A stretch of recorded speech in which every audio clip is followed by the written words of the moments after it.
The morning of the probate hearing, I sat beside my grandmother on a wooden bench and tried to ignore the knot in my stomach. Grandma was 87, silver-haired, but her eyes remained as sharp as ever. Across the room, my older sister Rachel spoke with several relatives. She carried herself like someone who knew how the day would end. Then I heard her laugh. "She's too old to know what's going on," Rachel said. "Honestly, she doesn't understand half of this anymore." The words cut through the room. Grandma heard them too. I saw her glance up from her folded hands, though she said nothing. That silence hurt more than an argument would have. A few relatives shifted uncomfortably. Others avoided eye contact altogether. No one challenged Rachel. No one reminded her that the woman she was dismissing had spent decades building the estate they were fighting over. Rachel seemed encouraged by the silence. "She shouldn't be making these decisions," she continued. "Someone has to be realistic." I felt anger rise inside me, but I kept it hidden.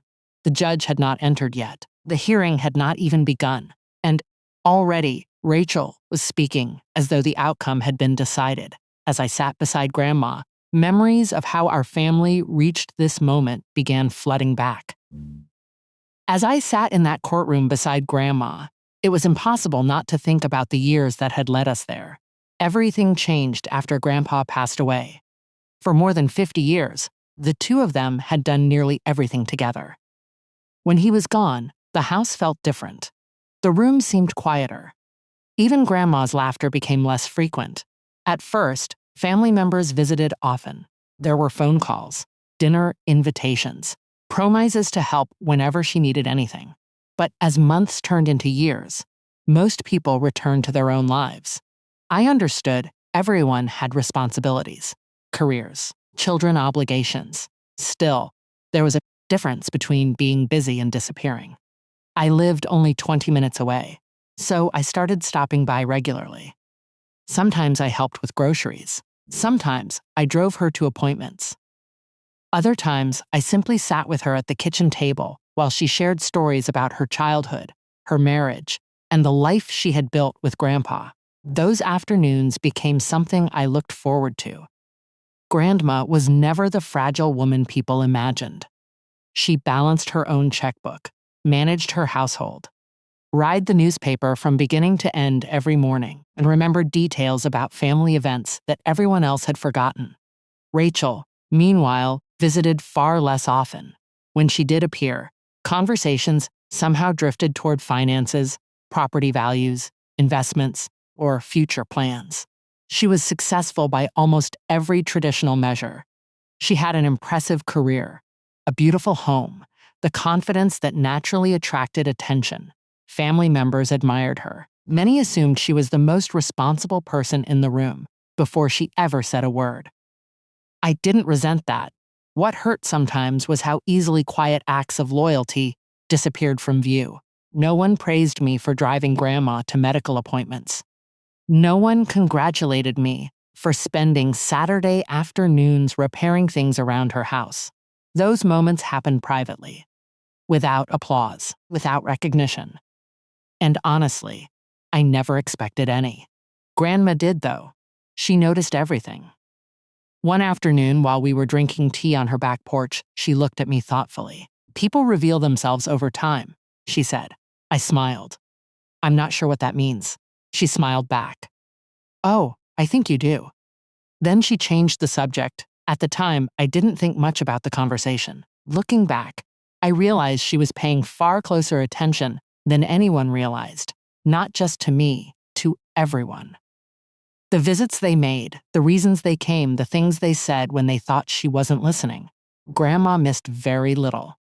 And as the years passed, and concerns about her health began appearing more frequently in family conversations, those observations would become far more important than any of us understood. Because while some people were focused on caring for her, others were beginning to focus on something else entirely. The first time I heard Rachel describe Grandma as confused, I assumed it was a misunderstanding. Grandma had forgotten the name of a restaurant during a family dinner. It took her a few seconds to remember it, and everyone moved on. Everyone except Rachel. Later, That evening, she pulled me aside. "Did you notice that?" she asked. "Notice what?" "She's slipping." I frowned. She forgot a restaurant name. Rachel folded her arms.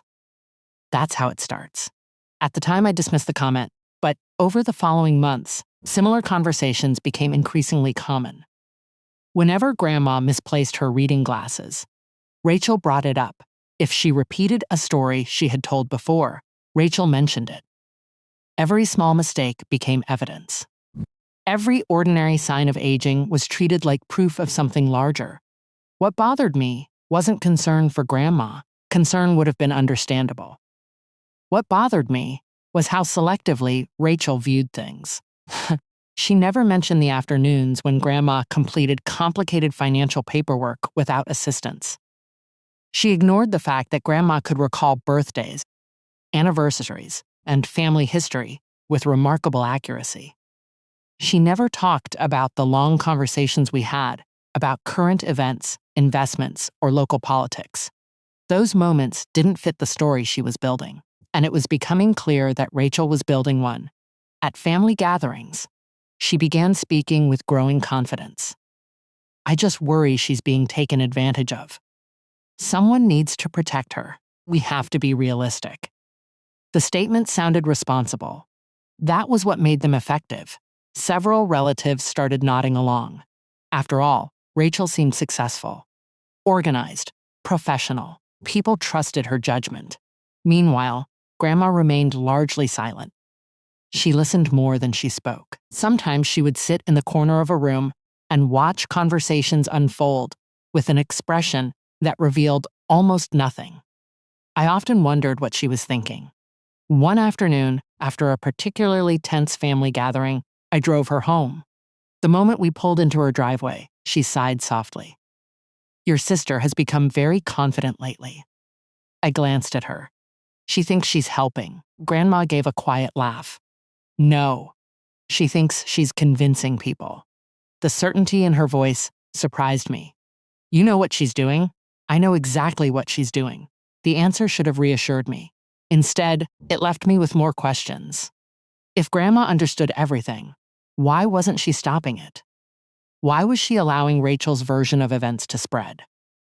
Weeks later, I learned that attorneys had become involved. Discussions about estate planning intensified. Documents were reviewed. Meetings were scheduled. Questions about authority, decision-making, and future control of assets began surfacing more frequently. Rachel inserted herself into nearly every conversation. She presented herself as the practical solution, the responsible daughter, the person willing to make difficult decisions. And little by little, some relatives began accepting her narrative as fact. Watching it happen was frustrating. I knew the woman they were talking about. I spent time with her every week. Grandma wasn't confused. She wasn't incapable. If anything, she seemed more aware than anyone else in the family.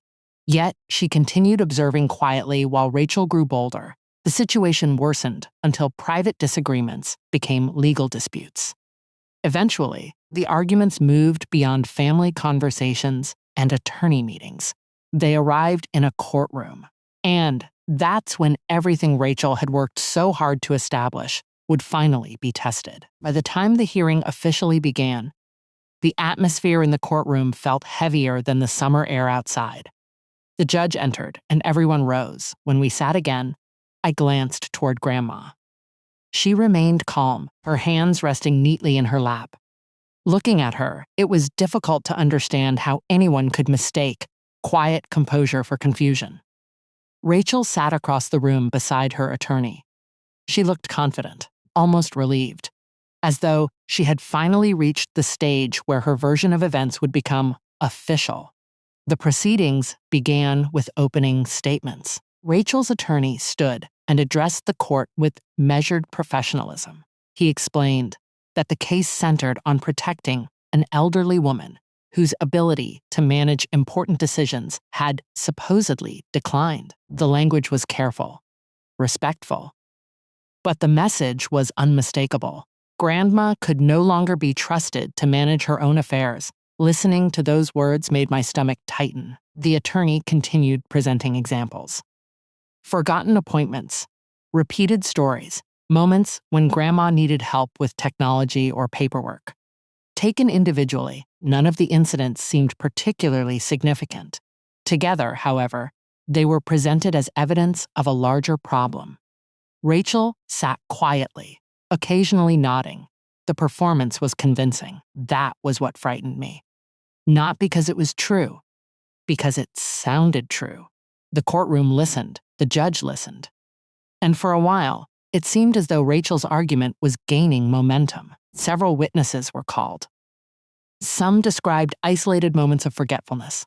Others recalled conversations where Grandma appeared uncertain. None of them were lying, but none of them were telling the whole story either. A single moment can create a misleading picture when separated from everything around it. I knew that. Grandma knew that. The court did not yet. As testimony continued, I found myself growing increasingly frustrated. No one mentioned how Grandma still managed her investments. No one discussed her detailed knowledge of family finances. No one talked about the notebooks she maintained with meticulous records of appointments, expenses, and important decisions. The courtroom was hearing fragments instead of the complete picture, and fragments can be dangerous. At one point, Rachel herself took the stand. She spoke softly, carefully, the image of concern and responsibility. "I only want what's best for my grandmother," she said. Several people in the courtroom seemed moved by the statement. I wasn't. I remembered too many conversations. Too many convenient concerns that appeared only when money entered the discussion. Still, Rachel remained composed. She answered questions confidently. And when her testimony ended, she appeared satisfied, as though the hearing was unfolding exactly as she expected. Then something interesting happened. The judge began asking questions, not many at first, just enough to clarify certain details. He asked about timelines, specific conversations, particular financial decisions. The more he asked, the more small inconsistencies began appearing. Nothing dramatic, nothing obvious, but enough to make me notice. One witness described Grandma as incapable of understanding complex finances. Another admitted she had independently managed several significant investments during the same period. One account suggested severe confusion. Another described thoughtful decision-making only weeks later. The contradictions were subtle, yet they existed. I noticed the judge taking notes, a lot of notes. His expression never changed, but he seemed increasingly interested in details that Rachel's attorney would have preferred to move past quickly. Meanwhile, Grandma remained silent. She listened to every word, every accusation, every assumption, every carefully constructed argument questioning her competence. Occasionally, our eyes met. She never appeared frightened, never appeared confused. If anything, she looked patient. That puzzled me. Most people would have been furious, humiliated, heartbroken. Grandma simply waited. Hour after hour, she waited. Eventually, the testimony concluded. Rachel's attorney appeared pleased. The case they had presented was far from perfect, but it was substantial. For a moment, I worried it might be enough. Then the judge closed a folder and leaned back in his chair. The courtroom fell silent. He looked first at the attorneys, then toward Grandma. And when he finally spoke, nobody expected what he was about to say. "I believe," he said carefully, "that I would like to hear directly from Mrs. Carter herself." The entire room went still. For the first time that day, I saw uncertainty cross Rachel's face. The moment the judge announced that he wanted to hear directly from Grandma, a quiet ripple moved through the courtroom. Rachel's attorney looked surprised. Rachel herself seemed pleased. At first, I could almost see her thinking that Grandma's testimony would reinforce everything she had been arguing for months. After all, if Grandma became confused under questioning, Rachel's case would only grow stronger. Grandma rose slowly from her chair and made her way to the witness stand. The courtroom watched closely. Some people appeared sympathetic. Others appeared skeptical. A few looked genuinely concerned. Grandma settled into the chair, took the oath, and folded her hands neatly in front of her. The judge smiled politely. "Mrs. Carter, how are you feeling today?"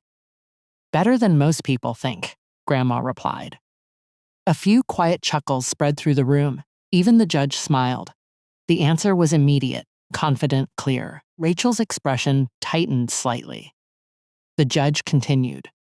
For the next several minutes, he asked questions about finances, family relationships, and recent decisions regarding her estate. Grandma answered each one without hesitation.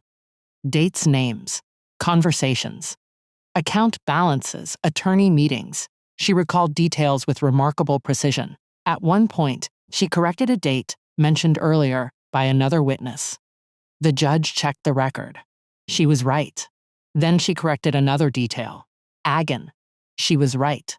The atmosphere in the courtroom began changing. People who had expected uncertainty were now watching a woman who seemed completely aware of everything happening around her. The judge asked about her relationship with family members. Grandma answered honestly. When she spoke about me, her voice softened. "Emily has been there consistently," she said. "Not when it was convenient, not when something was needed. Consistently." I felt my throat tighten, Grandma continued. Fine. She described appointments I had attended, repair hairs we had completed together, even conversations we shared during difficult periods after Grandpa's death. The details were so specific that nobody could dismiss them as vague sentiment. Then the judge asked about Rachel. For the first time, the room grew noticeably tense. Grandma remained calm. "I love my granddaughter," she said. The statement surprised no one. What came next did. But loving someone and trusting their motives are not always the same thing.